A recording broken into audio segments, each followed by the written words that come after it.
Bonjour, je suis Claudine, psychologue, et dans ce podcast, j'explore avec vous une question assez peu abordée. Depuis quel lieu en nous vivons-nous réellement notre vie ? Nous parlons beaucoup d'émotions, de pensées, de comportements, mais beaucoup plus rarement de cet endroit intérieur depuis lequel tout cela s'organise. Au fil des épisodes, je vous aide à explorer cette question à la lumière des neurosciences, de la psychologie, des sciences contemplatives, mais aussi des traditions spirituelles qui, depuis des siècles, parlent du cœur comme d'un centre de l'être. Je vous aiderai à découvrir en vous ce lieu intérieur à partir duquel la vie peut être habitée de manière plus cohérente, plus vivante et plus intégrée. Bonjour. Alors dans l'épisode précédent, on avait posé la question fondamentale de savoir pourquoi le cœur est-il devenu le grand oublié de notre vie.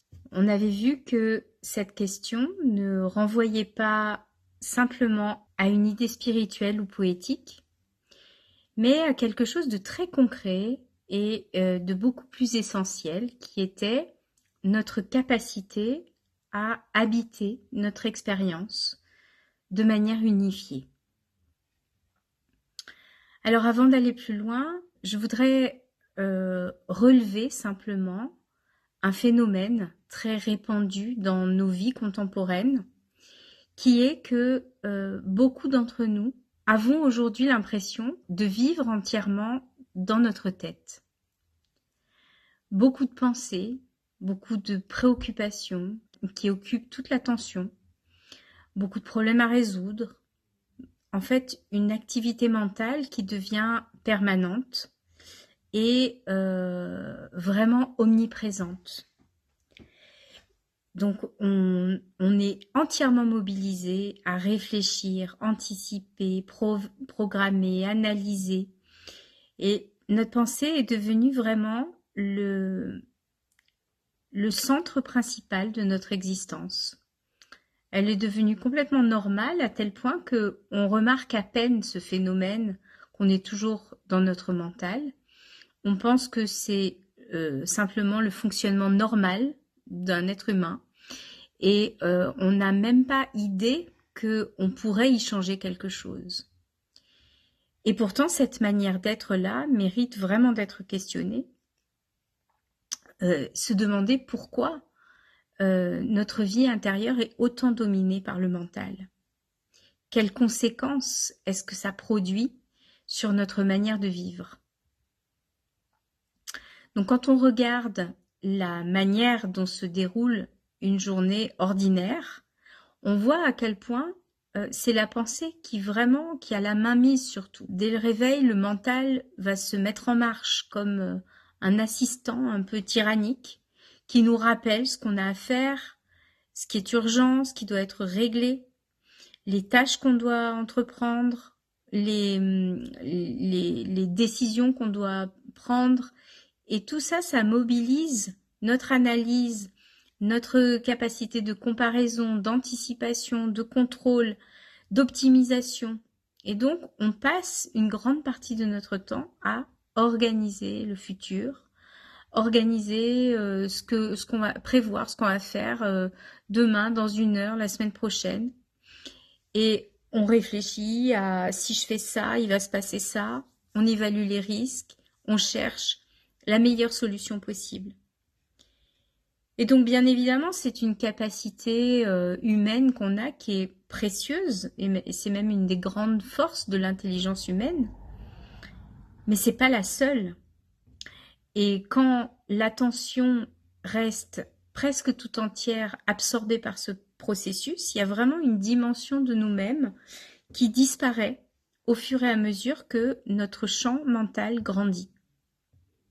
Et cette dimension, c'est notre capacité d'être présent à notre expérience.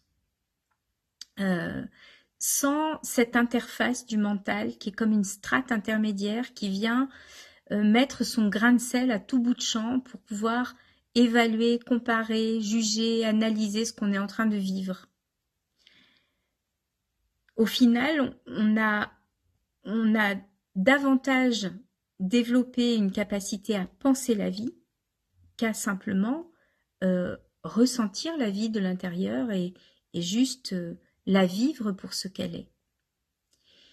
Et pour comprendre pourquoi c'est tellement puissant ce processus, il faut pouvoir regarder comment fonctionne notre cerveau. Il y a une partie très importante de notre activité cérébrale qui est consacrée à ce qu'on appelle les fonctions exécutives. Les fonctions exécutives, c'est notre capacité justement à faire tout ça, à analyser les informations, comparer, anticiper, résoudre les problèmes, etc. Et ces capacités-là, elles reposent en grande partie sur les régions préfrontales du cerveau qui jouent un rôle central dans l'organisation de la pensée et dans la planification de l'action. Et donc c'est grâce à ces fonctions qu'on est capable d'imaginer l'avenir, de définir des stratégies complexes, de transformer notre environnement. C'est cette capacité qui a permis le développement des sociétés modernes, le développement de la science, de la technologie, toute cette sophistication de notre monde. Mais toute cette puissance cognitive, il y a un prix à payer. Il y a un effet secondaire redoutable qui est que il y a un effet boule de neige où cette strate mentale, elle finit par prendre tout l'espace intérieur, par coloniser tout l'espace intérieur.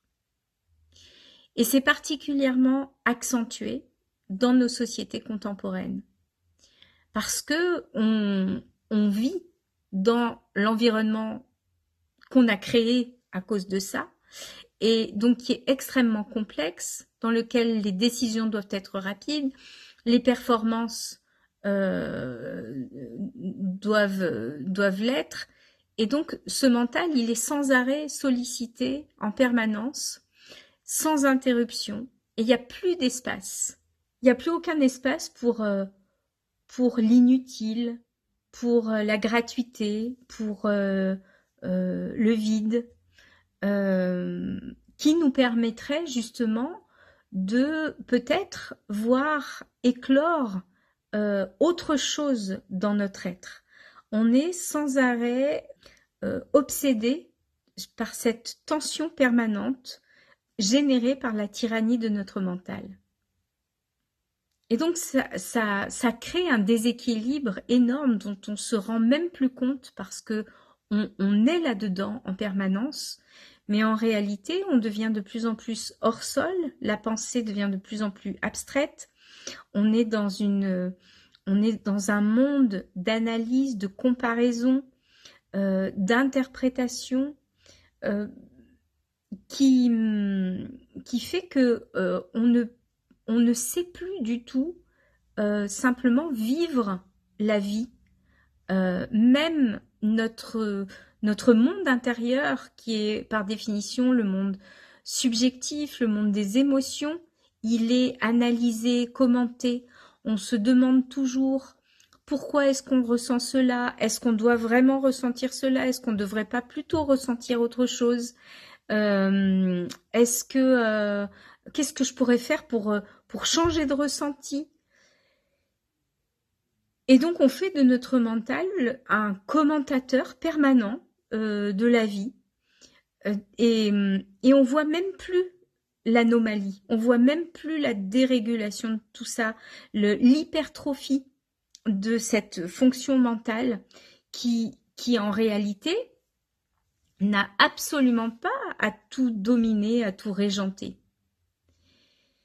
Et il y a notre être au fond qui le pressent. Il y a une fatigue profonde en réalité, si on regarde bien, qui n'est ni une fatigue émotionnelle, ni une fatigue de surcharge mentale, mais qui est plutôt une fatigue de fonctionner comme on fonctionne et d'être éloigné de notre véritable nature en réalité. Et je vois aussi, par rapport à cette fatigue qui nous pousse à vouloir faire des choses pour changer, une confusion qui est assez universelle. C'est que on a l'impression que pour trouver la solution, on va penser encore plus. Enfin, c'est pas qu'on a l'impression, c'est que c'est ce qu'on va faire, parce qu'on sait pas faire autre chose. On sait pas s'y prendre, donc on va penser encore plus. On va analyser nos émotions, on va rechercher des causes. On va au final mettre encore plus de mental, encore plus d'analyse, là où précisément c'est lui qui pose problème.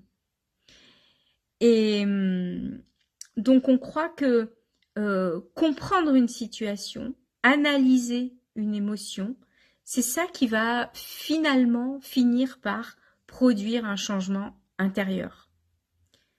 Mais en réalité, on ne peut pas corriger un problème en utilisant le niveau qui pose ce problème, qui génère ce problème.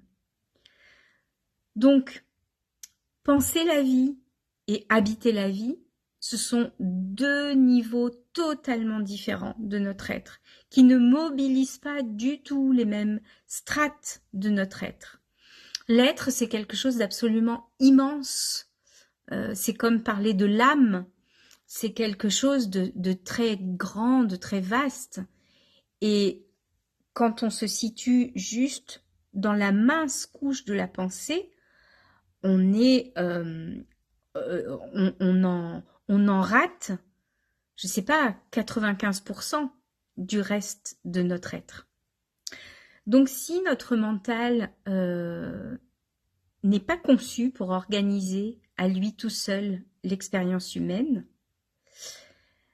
eh bien alors qu'est-ce qui en nous est capable de retrouver un endroit unitaire qui nous permet d'habiter notre vie sans subir cette tyrannie?